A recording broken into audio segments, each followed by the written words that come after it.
पुत्र तुम आ गए पुत्र, बहुत अच्छा किया पुत्र। माँ का पुत्र तो मैं हूँ, फिर ये कौन है?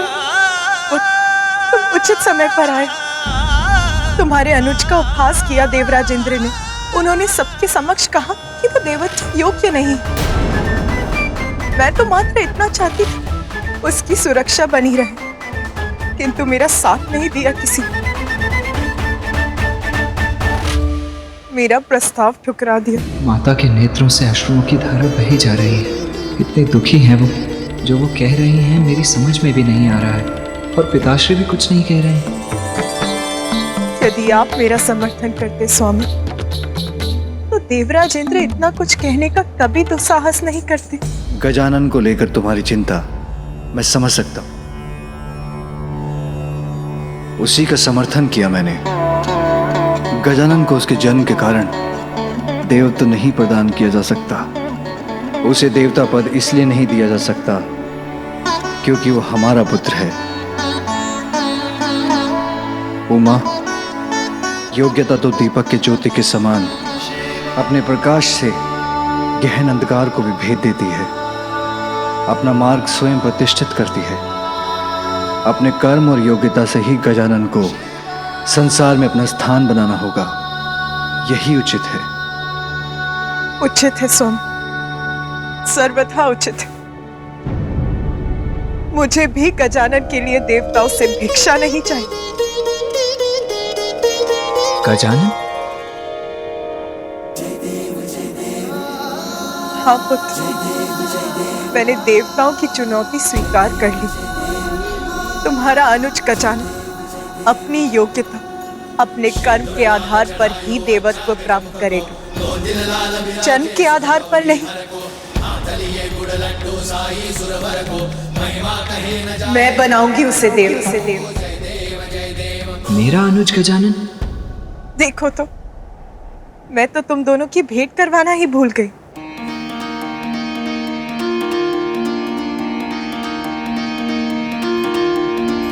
पुत्र गजानन, ये है कार्तिकेय, तुम्हारे बड़े भ्राता, और पुत्र कार्तिकेय, ये है तुम्हारे अनुज गजानन। ये है मेरा अनुज। आप मुझसे बड़े हैं ना? मेरे बड़े भैया है ना आप? हाँ। भैया! ये मेरी ओर क्यों दौड़ रहा है? भैया, मैं आपका छोटा भाई हूँ।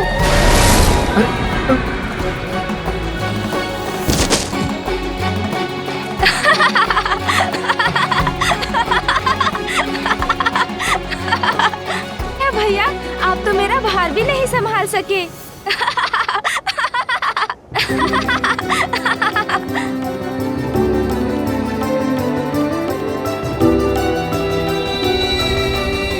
अच्छा, कोई बात नहीं भैया, गोदी में नहीं उठा सके, किंतु पृष्ठ पर तो उठा सकेंगे ना? अरे ये क्या कर रहे हो? पुत्र गजानन, जब हम स्वयं अपने पांवों पर चल सकते हैं, उन पर अपना भार उठा सकते हैं, तो अग्रज द्वारा उठाए जाने की क्या आवश्यकता है? हाँ पुत्र, तुमने तो मिलते ही अपने अग्रज पर अपना भार डाल दिया। सर्वप्रथम अभिवादन तो करो, प्रणाम करो उन्हें। प्रणाम बड़े भैया।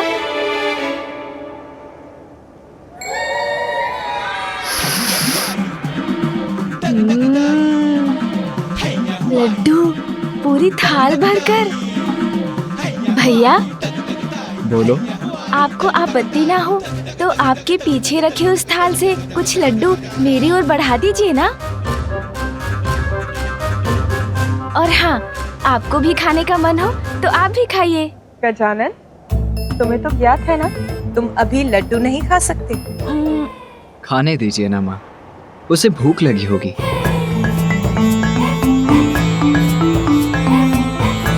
क्या हुआ माता, ऐसे क्यों देख रही हैं आप? माता, आप मुझे ऐसे क्यों देख रही हैं? क्या हुआ? कुछ नहीं पुत्र, ऐसा कुछ नहीं हुआ। माता का ध्यान तो गजानन पर ही केंद्रित है। मेरे प्रश्न का उत्तर नहीं दिया उन्होंने, और इसने वही प्रश्न पूछा तो उन्होंने उसका उत्तर दे दिया। पुत्र कार्तिकेय, मुझे कुछ आवश्यक कार्य करने हैं। उस समय में तुम अपने अनुज गजानन का ध्यान रखना।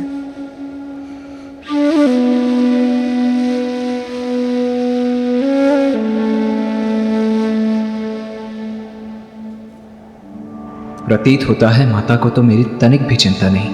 मैं इतने समय पश्चात लौट कर आया हूँ, किंतु न उन्होंने मुझे अपने पास बिठाया, न ही मुझसे कुछ बातें की।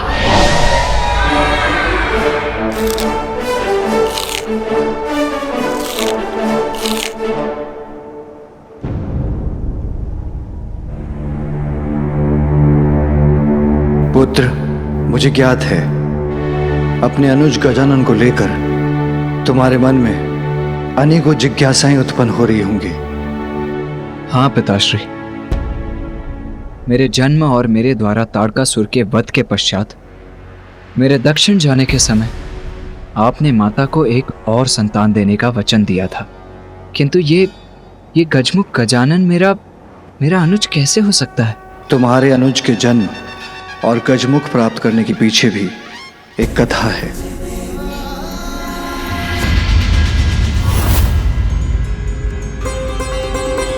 मात्र माता पार्वती और भोलेनाथ का पुत्र होने कारण हम उन्हें वो पद प्रदान कर दें जिस पद की योग्यता प्रमाणित करने के लिए उन्होंने अब तक कुछ भी नहीं किया। आज जो कुछ भी कैलाश पे हुआ वो उचित नहीं था। जो उचित था उसे उचित कहा और जो अनुचित था उसे अस्वीकार किया। देवत्व प्राप्त करना इतना सरल नहीं है और ना ही देवता बन देवता के दायित्वों का निर्वाह करना। बिना अपनी योग्यता प्रमाणित किए किसी को भी देवत्व प्रदान किया जाना सर्वथा अनुचित। इसीलिए देवता पद की महिमा को स्थापित रखने के लिए उचित का साबित किया। जो हुआ वो उचित था या अनुचित ये तो समय ही बताएगा, किंतु जो आपको करना था आप कर चुके स्वामी। फिर पुनः सभा बैठाकर सभी सभासद देवताओं से अपनी ही प्रशंसा को सुनने की आपकी इच्छा कहाँ तक उचित है स्वामी? देवराज इंद्र होने के नाते ये मेरा कर्तव्य था, अन्यथा भविष्य में कोई भी देवता पद की मांग कर सकता है। क्या मैं उचित कह रहा हूँ? आपने जो भी किया वो सर्वथा उचित था देवराज। हाँ इंद्रदेव, आपने जो किया उचित किया, सही का साथ दिया आपने और हम सब आपसे सहमत हैं। जगत जननी को निराश करना कैसे उचित हो सकता है? देवताओं के साथ सृष्टि के सभी जीवों की सुरक्षा के लिए जिन्हें अपनी कोख से संतान को जन्म देने का अधिकार खोना पड़ा, आज उनके पुत्र की सुरक्षा की बात आई तो आपने उनका प्रस्ताव नकार दिया। आपके इस कृत्य के लिए मैं माँ से क्षमा मांगूंगी स्वामी। भरपेट खाऊंगी मैं स्वादिष्ट भोजन। उस बालक ने अब तक तो सिंदूरा का वध कर ही दिया होगा। अब मैं बन चुकी हूँ पाताल लोक की रानी।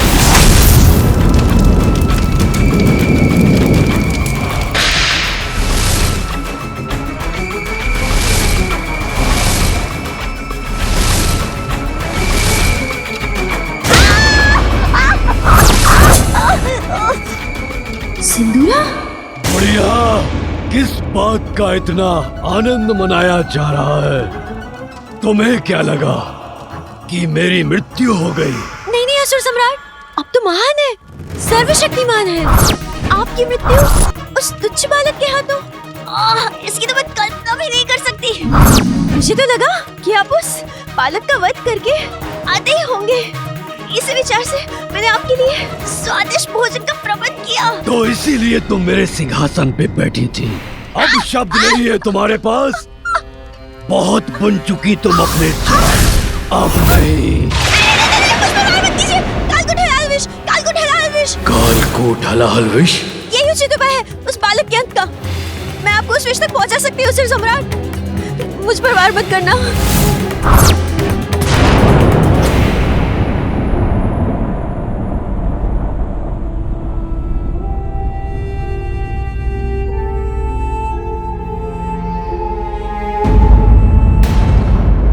मेरे पीछे मेरी परछाई बनकर कौन आ रहा है?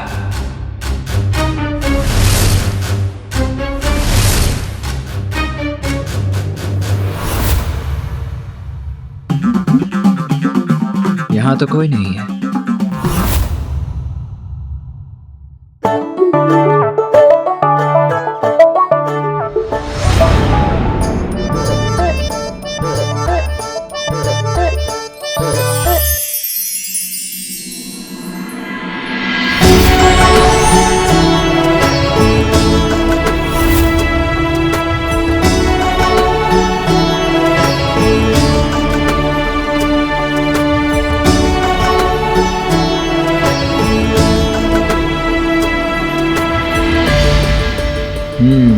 तो जो भी था उसने कक्ष में प्रवेश कर लिया है।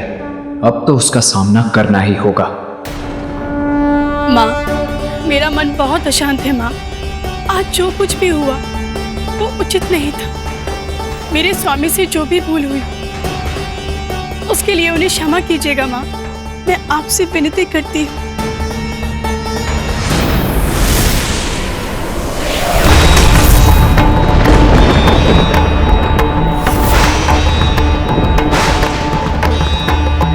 ये कैसा अनिष्टकारी संकेत दिया है माता ने। उनका त्रिशूल उनके हाथों से गिर गया, जिसने माता के इस मंदिर को भी कंपित कर दिया।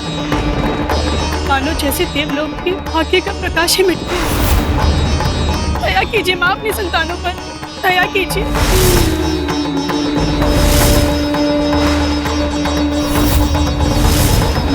अदा तो अत्यंत कुपित प्रतीत होती। उनके कोप के प्रकोप के कारण कहीं अनर्थ ना हो जाए।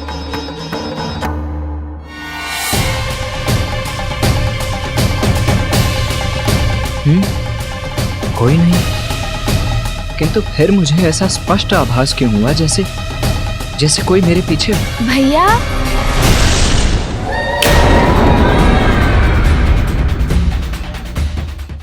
किसे ढूंढ रहे हैं? बार बार पीछे मुड़कर देखते हैं किंतु कोई दिखाई नहीं देता।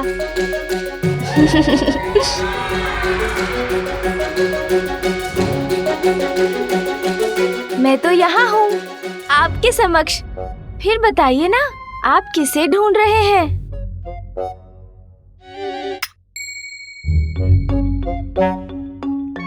मेरा दंड बालकों की क्रीड़ा के लिए नहीं है गजानन, इससे तुम्हें हानि हो सकती है।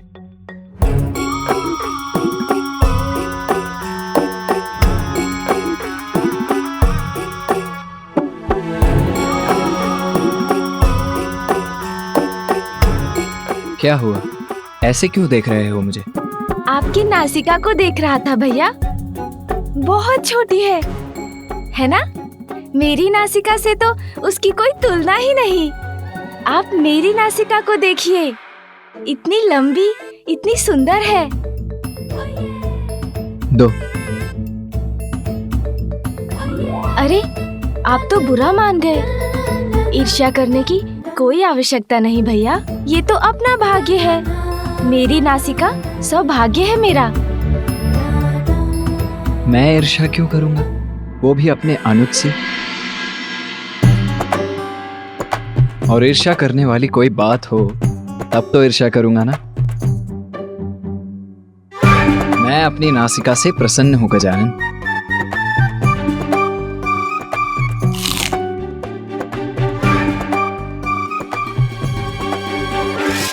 अब आपको कहना ही होगा ना कि आप प्रसन्न हैं। दूसरी नासिका तो प्राप्त नहीं कर सकते ना, और नासिका भी छोटी है। कोई बात नहीं, किंतु आपका शरीर कितने दुर्बल हैं आप। प्रतीत होता है ठीक से खाते भी नहीं आप। वो किस कारण? आपका मुख भी छोटा है क्या, इसलिए? योद्धा हूं मैं, और योद्धाओं का शरीर ऐसा ही होता है गजानन। अब क्या हुआ? ऐसे अपना सर क्यों हिला रहे हो? कुछ नहीं होगा क्या भैया, भाग्य है सबका। अब मुझे देखिए, माँ मुझे प्रतिदिन अपने हाथों से स्वादिष्ट फल खिलाती है, दुग्ध पिलाती है, तभी तो मैं और आप इस सुख से वंचित जो है। सत्य तो ये है कि माँ मुझसे बहुत बहुत स्नेह करती है। माँ तो मुझसे भी बहुत स्नेह करती है गजानन। हो सकता है, किंतु मैं छोटा हूँ ना, कदाचित इसलिए पिताश्री, नाना जी, नानी जी सर्वाधिक प्रेम तो मुझसे ही करते हैं। और मैं आपका अनुज हूँ, इसलिए आप भी तो मुझसे अधिक स्नेह करते हैं, है ना भैया? हाँ गजानन, तुम तो अनुज हो मेरे। तो भैया, मैं आपके वाहन मयूर से भेंट कर सकता हूँ? बहुत चतुर हो तुम। कितने सुंदर, कितने भव्य है ना वो। हाँ हाँ, अवश्य। असुर सम्राट, आप मुझ पर व्यर्थ संदेह कर रहे हैं। इतनी मूर्ख नहीं हूँ मैं। आपके लिए मैंने एक ऐसा उपाय ढूंढा है जिसे काटने का उपाय त्रिदेवों के पास भी नहीं है। क्यों बुढ़िया, तुम अपनी प्राणों की रक्षा के लिए कोई नवीन कुचक्र तो नहीं बना रही हो? तुम्हें ज्ञात भी है किस कालकूट हलाहल विष की बात कर रही हो तुम? त्रिदेव भी जिसे नहीं काट सके वो है हलाहल विष। वो तुम्हें कहां से प्राप्त होगा? कुचक्र नहीं असुर सम्राट, कुचक्र नहीं। ऐसा उपाय है मेरे पास जिसका वार कोई नहीं तोड़ सकता, जिसके पास ये अत्यंत प्रचंड विनाशकारी विष है। याद है मुझे उसका नाम, और वो है राक्षसी जिम्भा। जहां एक ओर देवराज इंद्र के साथ अन्य देवता थे, वहीं दूसरी ओर असुर सम्राट चक्रवर्ती बलि के साथ थे समस्त असुर। और तब मंथन के समय सागर से निकला कालकूट हलाहल विष। कालकूट विष के कारण संपूर्ण जगत में विनाश का संकट छा गया। यहाँ तक कि देवताओं की दिव्य शक्तियां भी उस विष से उन्हें सुरक्षित रखने में असमर्थ थी। देवता और असुर दोनों ही ये समझ गए थे कि यदि अब उनकी कोई रक्षा कर सकता है तो केवल महादेव ही कर सकते हैं। महादेव तो देवता और असुरों की सहायता के लिए प्रस्तुत हुए, किंतु देवी पार्वती को इससे आपत्ति थी। स्वामी पार्वती, मुझे जाना ही होगा, अन्यथा ये हलाहल विष विनाश का सागर बन संपूर्ण सृष्टि को लील जाएगा। नहीं स्वामी, मैं आपको कहीं नहीं जाने दूंगी। सृष्टि की रक्षा के लिए स्वयं को संकट में डालना ये मुझे स्वीकार नहीं। जब तुम मेरा कवच बनकर मुझे सुरक्षित कर रही हो तो भला मुझ पर क्या संकट आ सकता है? मेरे प्रति अपार प्रेम के कारण तुम ये भूल रही हो कि मेरा अनिष्ट असंभव है। तुम्हारा प्रेम ही मेरी सुरक्षा है उमा। सुहागन धर्म की मर्यादा के अनुरूप तुम्हारा आचरण मेरा जीवन कवच है। अपनी मांग को सिंदूर से सुशोभित कर तुम मेरी दीर्घ आयु सुरक्षित करती हो। सुहागन का गौरव अर्थात नख छिद्र में बाली धारण करती हो गौरी। मंगलसूत्र और उसके काले मोती अनिष्ट से मेरी रक्षा करते हैं। लाल वस्त्र धारण कर मेरी समृद्धि का कारण बनती हो। पाँव की पायल मुझे सकारात्मक ऊर्जा से परिपूर्ण करती है। बिछियाँ धारण कर वंश वृद्धि में मेरी सहभागिनी बनी हो। जिसकी पत्नी इतनी सुमंगली हो उसका कोई अमंगल कैसे संभव है? जब तुम्हारी अनंत शक्ति मेरे साथ है तो मुझे तुझ हलाहल से कोई हानि कैसे पहुंच सकती है? पार्वती, किसी भी अनर्थ का संदेह अपने हृदय से निकाल दो प्रिय।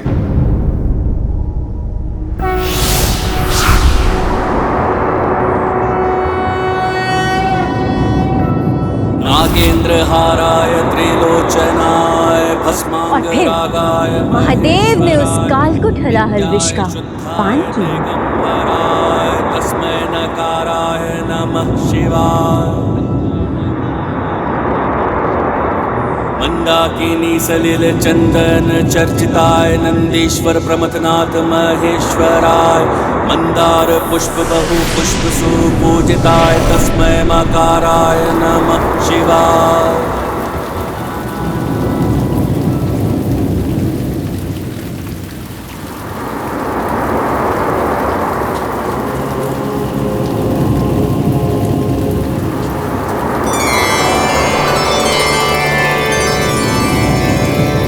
और फिर देवी पार्वती ने महादेव की ग्रीवा पे अपना हाथ रखकर विष को वहीं रोक दिया।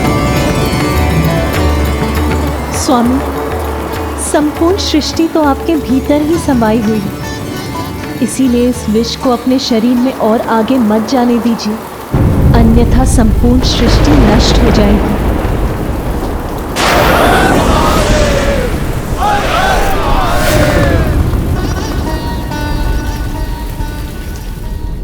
शिव गाथा मत सुनाओ मुझे, उपाय बताओ उस बालक के वध का। कालकूट हलाहल एक ऐसा विष है जिसमें महादेव भी अपने शरीर के भीतर नहीं ले सकते। सागर में शेष कालकूट हलाहल विष की एक बूंद सागर की गहराई में निवास कर रही एक राक्षसी के पास आ गया और वही कालकूट हलाहल विष उसकी सबसे बड़ी शक्ति बन गई और वो राक्षसी है जृंभा।